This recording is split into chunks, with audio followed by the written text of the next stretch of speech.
একটা কথা শুনেছি, ভগবানের স্থানে যেতে হলে নাকি ভগবানের ডাক না পেলে যাওয়া সম্ভব হয় না।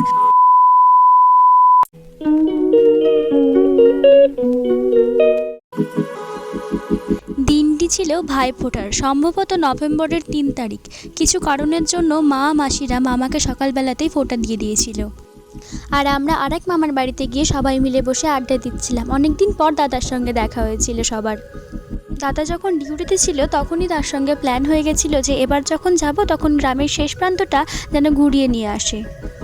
প্ল্যান হয়েছিল শুধুমাত্র গ্রামের শেষ প্রান্তটাতে যাওয়ার। তাই যেভাবে বসে গল্প করছিলাম ওভাবেই চলে গেছে, কোনো রকম রেডি হওয়া ছাড়াই। গিয়েছিলাম আমি, আমার বোন আর দাদা, 3 জন মিলে। তারপর সেখান থেকে যে কোথায় চলে গেলাম সেটা তো সবাই দেখতেই পেলে।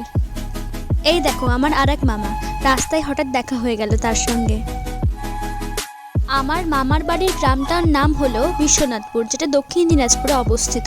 আর আমার সেই গ্রামটা পার করে এখন যে কোথায় এসেছি আমি জায়গার নাম ভুলে গেছি। যাওয়ার সময় দাদা সব কিছু চেনাচ্ছিল অবশ্য। রাস্তাগুলো যেন সুন্দর ছবির মতো আঁকানো, এত সুন্দর প্রাকৃতিক দৃশ্য। হ্যাঁ, রাত্রেবেলা একটু অন্ধকার বা একটু সমস্যা হতেই পারে, কিন্তু দিনের বেলা দেখলে সত্যি ভীষণই ভালো লাগছিল। এই সুন্দর প্রাকৃতিক দৃশ্য উপভোগ করতে করতে আমরা যাচ্ছিলাম শিবডাঙ্গির উদ্দেশ্যে। সেটা যাওয়ার প্ল্যান রাস্তায় যেতে যেতেই ঠিক হলো।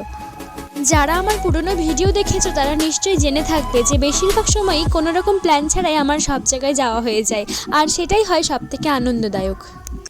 কথা বলতে বলতে চলে এলাম আমরা দেউরিয়া ঘাটে। এই ঘাট পার হয়েই আমরা যাব আরেকটি গ্রামে, আর সেখান থেকেই শিবডাঙ্গি।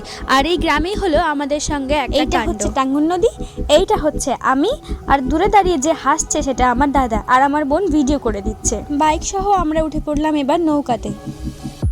এই এত সুন্দর গ্রামের এত সুন্দর রাস্তায় একটা এত সুন্দর পিন পড়েছিল যেটা বাইকের চাকায় ঢুকে বাইক পুরো পাংচার। আর জায়গাটা দেখে বোঝাই যাচ্ছে আশেপাশে কোনো মেকানিকের দোকানও নেই। ব্যাস আর কি, এই আমার দাদা বাইক ঠেলছে, আমি দাদাকে চিয়ার আপ করছি, আর আমার বোন সুন্দর প্রাকৃতিক দৃশ্যগুলো ক্যামেরা বন্দি করছে। ঠেলতে ঠেলতে কিছু দূর যাওয়ার পরে একটা লোকের মাধ্যমে একজন মেকানিকের খোঁজ পাওয়া গেল। যদি কিছু জিনিস থাকে সেটা হচ্ছে আমাদের বাড়ি থেকে বেরোলাম, অনেকক্ষণ আগে বেরিয়েছি, মানে কোনো উদ্দেশ্যহীনভাবে বেরাইছি। এখন ঠিক হলো যে আমরা শিবডাঙ্গি যাবো নালাগোলাতে। মাঝ রাস্তায় বাইকের অবস্থা ঠিক আছে। এবার আমার দাদা হচ্ছে টায়ারটা খুলে নিয়ে গেল, এসছিল মেকানিক, আর আমাদের এখানে দাঁড় করাই দিল পাহারা দেওয়ার জন্য। আর ওইদিকে বাড়ি থেকে ফোন করছে তাড়াতাড়ি বাড়ি আয়। বাড়িতে যাওয়ার কথা, আমরা উদ্দেশ্য যেখানে যাওয়ার সেখানেই যাইতে পারলাম না। এখন আমাদের দাঁড় করে গেছে এখানে, আশেপাশে পুরো ফাঁকা। এই যে ধুধু গ্রাম শুধু। এখানে ভাবতেছি একটা এইচ না হলে এই ব্যাগটা নিয়ে ভাববো, এখানে রুমাল নিয়ে বসলে আচ্ছা খাসা কিছু কামাই হয়ে যেত, খুচরা পয়সা। বাইক ঠিক হবার পর ভাবলাম ঘুরে বাড়ি যাই, কিন্তু দাদা বলল না, একবার যখন বেরিয়েছি ঘুরেই তারপর বাড়ি যাব। অনেক স্ট্রাগল করার পর শেষ পর্যন্ত আমরা পৌঁছলাম। একটা কথা শুনেছি, ভগবানের স্থানে যেতে হলে নাকি ভগবানের ডাক না পেলে যাওয়া সম্ভব হয় না।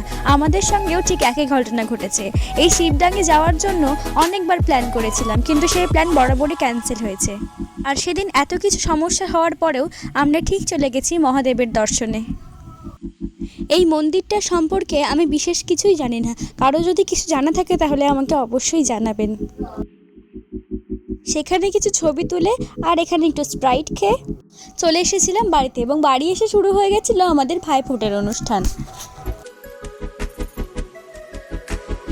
আবার কবে সবাই মিলে ছুটি পেয়ে এক জায়গায় হব জানি না, দিনগুলি মনে রাখার জন্য ভিডিও করে রেখে গেলাম।